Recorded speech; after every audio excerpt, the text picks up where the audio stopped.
তৃণমূলের এই আগ্রাসনী রাজনীতির বিরুদ্ধে চোখে চোখ রেখে লড়াই করেছেন এবং আমার আগে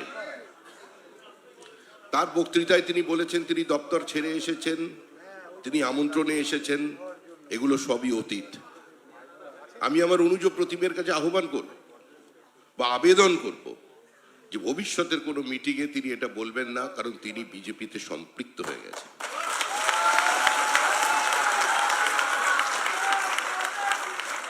মঞ্চে উপস্থিত যিনি একসময় অপ্রাসঙ্গিক বিজেপিকে কার্যত রাস্তায় নামিয়েছিলেন এবং আমাদের আরেকজন প্রাক্তন সর্বভারতীয় সভাপতি নীতিন গডকরি ন্যাশনাল এক্সিকিউটিভের মিটিংয়ে যাকে দেখিয়ে বলেছিলেন যে ভারতবর্ষের বিভিন্ন প্রদেশের সভাপতিকে রাহুল সিনহার থেকে শিক্ষা নিতে হবে। উপস্থিত সেই রাহুল সিনহা। মঞ্চে উপস্থিত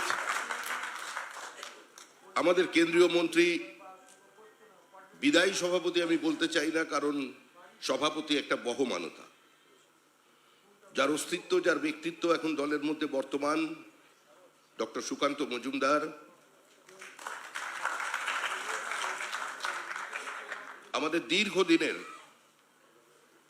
পরিবারের সদস্য, বিজেপির বিভিন্ন দায়িত্ব পালন করা শ্রদ্ধেয় শ্রী প্রতাপ ব্যানার্জি, যিনি আয়োজন এখানে উপস্থিত ভাই অমিতাভ চক্রবর্তী, আর যারা আজকের সুনীল বনসলজির এই উদ্যোগকে বাস্তবায়িত করতে এখানে উপস্থিত হয়েছেন, শ্রী রাজকমল পাঠক, শ্রী রাজু ব্যানার্জি, শ্রী রিতেশ তিওয়ারি, আরো যারা আছেন প্রত্যেকের নাম বলা যাচ্ছে না, আর যারা এখানে আছেন তারা প্রত্যেকেই বিজেপি, যারা আমার আগে থেকে সংগঠনের সঙ্গে আছেন।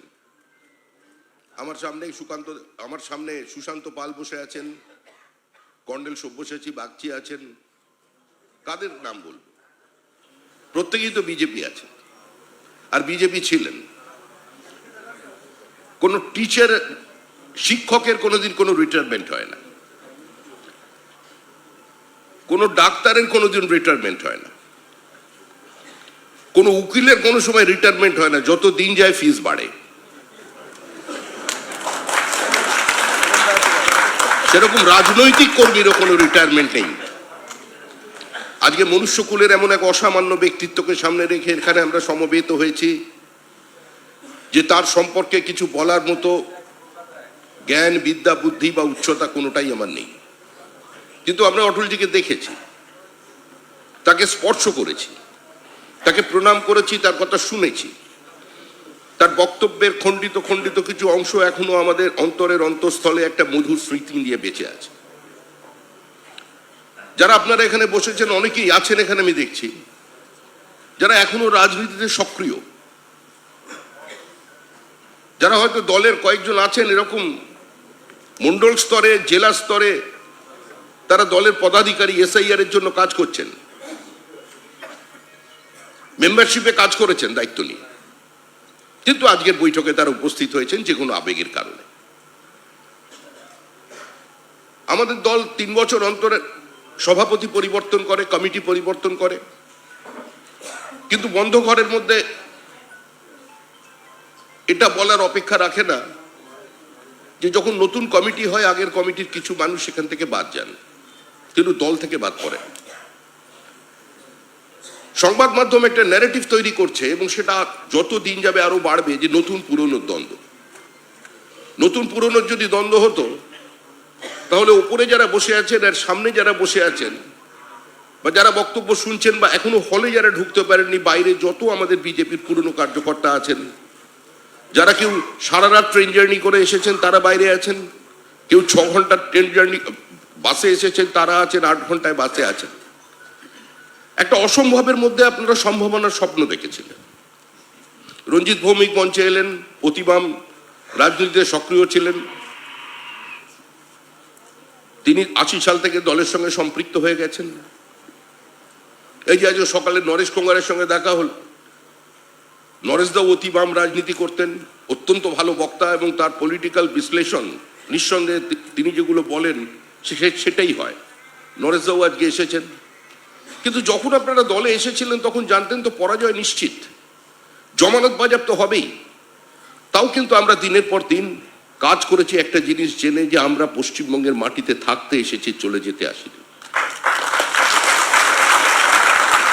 শ্যামাপ্রসাদ মুখার্জি যাকে দলের সদস্য করেছিলেন হরিপদ ভারতী, আচার্য দেবপ্রসাদ ঘোষ, শ্যামাপ্রসাদ মুখার্জির আকস্মিক মৃত্যুর পর যিনি সর্বভারতীয় সভাপতি এবং পশ্চিমবঙ্গের সভাপতি ছিলেন, অটল বিহারী বাজপেয়ী তাদের সম্পর্কে কি কথা বলতেন? অটল বিহারী বাজপেয়ী আমাদের সামনে বসে বলছেন, আমি ছিলাম, রাহুলদা ছিলাম, তার শ্রদ্ধা কিরকম ছিল পশ্চিমবঙ্গের আমাদের সভাপতির প্রতি। अटल जी बोलছেন যে हम भाषण देते देते थोड़ा पॉज देते हैं, इसलिए देते हैं जो मेरा शब्द की स्तर न गिर जाए, लेकिन हरिपद बाबू वो एक ही स्पीड, एक ही भाषण और तद्भव तत्सम शब्द का इतना प्रयोग जो कोई भी हिंदी भाषी उसका भाषण समझ लेंगे। इस ध्रुवीकरण की राजनीति इतना जहरीला और खतरनाक होता है जो बड़े बड़े हस्तियों को भी दरकिनार करके रख देता है। इस देश की दुर्भाग्य है जो हरिपद बाबू को भारत की संसद को भी सुन नहीं पाए। तार সম্পর্কে অটল বিহারী বাজপেয়ীর এই ছিল বক্তব্য। আমরা প্রথম ব্রিগেড করেছি, ব্রিগেডের উপরে আমি ভলান্টিয়ার হিসেবে দাঁড়িয়ে আছি, রাহুল দা আমাদের সভাপতি ছিলেন, আমরা সবাই ভলান্টিয়ার। মঞ্চের উপরে একটা জায়গা দেখা যাচ্ছে খালি, আমাদের প্রথম ব্রিগেড, বিজেপি সাহস করে ব্রিগেড করেছে, মানুষ শুনে হাসাহাসি করছে, আমাদেরই নিজেদের আত্মবিশ্বাস নেই কি হবে, আমাদেরই ঘুম চলে গেছে। সেই ব্রিগেডের পরে রাহুল দা আমাকে বলেছিল, শ্রমিক আমি যত টাকায় ব্রিগেড আমরা করলাম এটা যদি সিপিএমও জানতে পারে ওরা তদন্ত কমিটি বসিয়ে দেবে, এই টাকায় ব্রিগেড হয়। ওপর থেকে অটলজি বলছেন, अभी तक पश्चिम बंगाल की विधानसभा और लोकसभा में एक भी कमल नहीं खिला, लेकिन इस विशाल जनमेदिनी इस बात की प्रामाणिकता से भरे हुए है जो मन कमल खिल चुका है। थोड़ी सी जो खाली है वो हमारे झंडी की हरियाली है।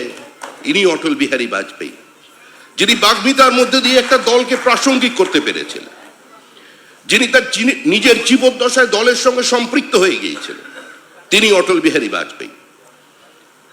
60-এর দশকে পণ্ডিত নেহেরু সমালোচিত হচ্ছেন ভারতবর্ষের বিভিন্ন প্রান্তে, দেশব্যাপী পণ্ডিত নেহেরুর বিরুদ্ধে ক্রমবর্ধমান জনরোষ। অটল একজন তরুণ সাংসদ, তার সামনে গিয়ে বলছেন আপনাকে পার্লামেন্ট ডাকুন, আপনাকে পার্লামেন্ট ফেস করতে হবে। শেষ পর্যন্ত সেই তরুণের কথায় পণ্ডিত নেহেরু পার্লামেন্টের বিশেষ অধিবেশন ডাকলেন। চাঁচা ছোলা ভাষায় নিজস্ব শব্দ চয়নে অটলজি আক্রমণ করলেন পণ্ডিত জওহরলাল নেহেরুকে।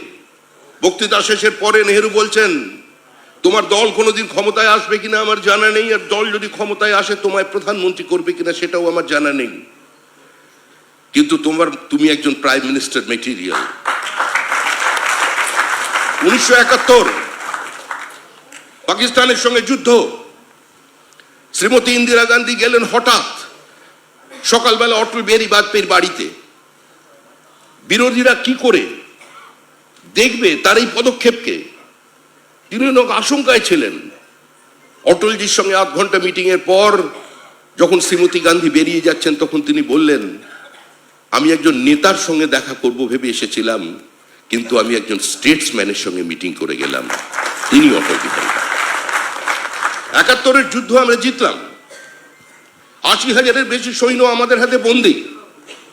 সেই যুদ্ধের অন্যতম সৈনিক কর্নেল সব্যসাচী বাগচি এখানে বসে আছেন। সেদিন কিন্তু আমরা পিওকে নিতে পারিনি।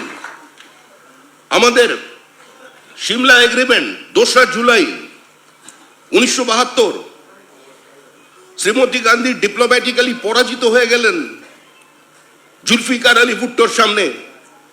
সারা দেশ জুড়ে সমালোচনার ঝড় উঠল, কিন্তু অটলজি লখনৌর একটি মাঠে যখন খবর এলো তখন 2টি শব্দের মধ্যে দিয়ে বুঝিয়ে দিলেন যে তার অবস্থান, हम लोग जीते मैदान में लेकिन हारे दरबार पे।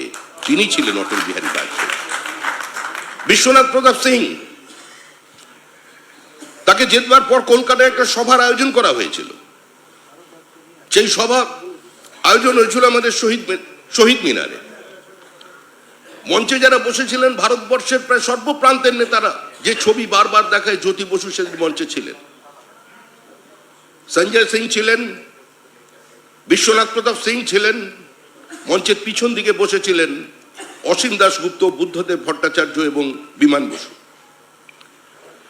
কেন জানি না সেদিন জ্যোতি বসু খুব একটা সাবলীল বক্তৃতা দিলেন না। জ্যোতি বসু বাম এবং ধর্মনিরপেক্ষতার কথা বললেন। যে ছবি কংগ্রেসীরা বারবার দেখিয়েছে অতীতে, যে অটলজির সঙ্গে তারা হাত ধরেছেন, অটলজি বক্তৃতা শুরু করলেন, বক্তৃতার প্রথম শব্দই হলো এটা যে मैं अशोक सेन की आभारी हूं, ये महती सभा में मुझे बुलाने के लिए। थोड़ी दिन पहले वो कांग्रेस से निकल कर आए हैं और मैं हाथ जोड़कर उसे यही विनती करूंगा फिर से कांग्रेस में वापस लौट के ना जाए। सन 75 में जो कांग्रेस छोड़कर आए थे, अगर वो फिर से कांग्रेस पे वापस नहीं किया होता तो इस देश का स्थिति कोई दूसरा ही दिखाई देता। काने हाथ दिलेन अशोक सेन, সমস্ত দিক উদ্গ্রীব হয়ে তাকিয়ে আছে অটল বিহারী বাজপেয়ী কি বক্তৃতা করবেন। খালি একটা লাইনের মধ্যে দিয়ে তিনি বুঝিয়ে দিলেন আমাদের রাজনৈতিক অবস্থান, যে भ्रष्टाचार की कभी दक्षिण या वाम नहीं होता, भ्रष्टाचार केंद्र में होता है, मध्य में होता है, जहरीला नागिन की तरह होता है, उसे काट कर फेंक देना चाहिए। কেন্দ্রের সরকার তৈরি হয়েছে বিশ্বনাথ প্রতাপ সিং এর সরকার, একদিকে বামপন্থীদের নিঃশর্ত সমর্থন, অন্যদিকে বিজেপির শর্ত সাপেক্ষ সমর্থন। অটলজি বক্তৃতা করছেন, आडवाणी जी कोनोदिन अटल जी परे बक्तृता करते ना, बोलते अटल जी का भाषण हो जाने का बाद हमारा भाषण सुनने के लिए कौन रहेगा, इसलिए सब अध्यक्ष पहले बोलेंगे, उसका बाद अटल जी बोलेंगे। अटल जी प्रथम शुरू करलेन, आमादेर अनेकेरই মনে ছিল না, उन्हीं शुरू करलेन যে अस्त्र लेकर जो अस्त्र के खिलाफ युद्ध करते हैं और बाद में जो विजय श्री का वरदान मिलता है, लोग उसे वीर कहते हैं, और जो अस्त्र शस्त्र का खिलाफ निरस्त्र होकर युद्ध करते हैं और बाद में उसका ललाट पर विजय श्री का टीका लग जाता है, लोग उसे महावीर कहते हैं। आज वो महावीर के जन्म जाएगी।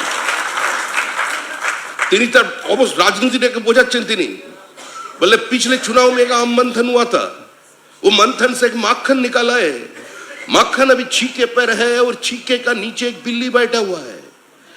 वो बिल्ली सोच रहे है ये कब छीका टूटे हम माखन लेकर भाग जाए। अगर बिल्ली का नजर छीके पर है तो हमारा नजर बिल्ली और छीका दोनों पर है, अगर टूट भी गया उसका माखन लेकर जाने नहीं गया। ठीक এমনই একটা অপ্রাসঙ্গিক সময়। এখানে যারা বসে আছেন অনেকেই, সেদিন আমরা বম্বে অধিবেশনে গিয়েছিলাম, 11 কিলোমিটার রাস্তা আমরা মিছিল করেছিলাম, আমি স্লোগান দিয়েছিলাম মনে আছে। বম্বের রেস কোর্সে 4.5 লক্ষ মানুষ এর ঐতিহাসিক সম্মেলন, আয়োজক ছিলেন স্বর্গীয় প্রমোদ মহাজন। রাত্রিবেলা বক্তৃতা, আমরা যখন বক্তৃতা শুনছি আমার পাশে বসে, আমি আর বিদ্যাসাগর মন্ত্রী এক জায়গায় বসেছিলাম। আমার মনে আছে বক্তৃতা যখন শুরু হলো তখন একটা সারা দেশ জুড়ে চলছে যে বিজেপি যদি ক্ষমতায় আসে তাহলে লৌহ মানব বলে যাকে তুলে ধরা হয়েছিল তখন আমাদের শ্রদ্ধেয় আডবাণীজিকে, উনি হবেন প্রধানমন্ত্রী, যার মধ্যে সর্দার বল্লভ ভাই প্যাটেলের ছায়া দেখা যায়, তিনি হবেন ভারতের প্রধানমন্ত্রী। কিন্তু দুজনের মধ্যে কি আত্মিক যোগাযোগ। আডবাণীজি বক্তৃতা করছেন, বক্তৃতার শেষে হঠাৎ আডবাণীজি বলে দিলেন সারা ভারতবর্ষের সমস্ত মিডিয়া জানেন পরবর্তী প্রধানমন্ত্রী লালকৃষ্ণ আডবাণী, যে महान परिवर्तन इस देश के दरवाजे पर दस्तक दे रहे हैं, कांग्रेस सत्ता से जा रहे हैं और भाजपा सत्ता में आ रहे हैं, और आने वाला काल की प्रधानमंत्री श्री अटल बिहारी वाजपेयी बन रहे हैं। মুহূর্তের জন্য আমরা দেখলাম পিন ড্রপ সাইলেন্স, কোনো আওয়াজ নেই। তারপরে উত্তাল হয়ে গেল গোটা মাঠ, সেই পুরনো স্লোগান ঘাস কা রোটি খাएंगे, अटल को पीएम बनाएंगे। देश का नेता कैसा हो, अटल बिहारी वाजपेयी जैसा हो। কিন্তু অটলজি যে বক্তৃতা করলেন, তারপরে অটলজির বক্তৃতা ছিল অসাধারণ। आडवाणी जी ने जो काम किया वो ठीक नहीं किया, वो पार्टी की पद्धति के अनुसार नहीं किया, उन्होंने परंपरा को तोड़कर किया বলে উনি ভাষণ শুরু করলেন। সেদিন যে ভাষণ দিয়েছিল সে ভাষণটা আমি বলি তো আমাদের অফিসের যে কোনো যারা ওই চা জল দেয় তারাও সেটা জানেন, বিজেপির ইতিহাস। কিন্তু যিনি বক্তৃতা করছেন তিনি অটল বিহারী বাজপেয়ী, যার কণ্ঠস্বর তিনি অটল বিহারী বাজপেয়ী, যিনি বাগ্মিতা দিয়ে দলকে প্রাসঙ্গিক করে তুলতে পারেন তিনি অটল বিহারী বাজপেয়ী। হঠাৎ কিছুক্ষণের জন্য লাইট চলে গেল, 8 লক্ষ মানুষের সভা, মানুষের নিঃশ্বাস পড়ছে, শব্দ শোনা যাচ্ছে, অপেক্ষা করছেন। অটলজি গোটা পার্টির ইতিহাস বলতে গিয়ে বললেন, যখন রাজেন্দ্র প্রসাদের সঙ্গে আমাদের পরিচয় করানো হচ্ছে 1952 সালের নির্বাচনের পর, রাজেন্দ্র প্রসাদ বলছেন যে আরে what is Jansangh after demise of doctor Mukherjee, now it's a headless body. बोले हमने भी डट कर जवाब दिया, अरे हम लोग सनातनी है,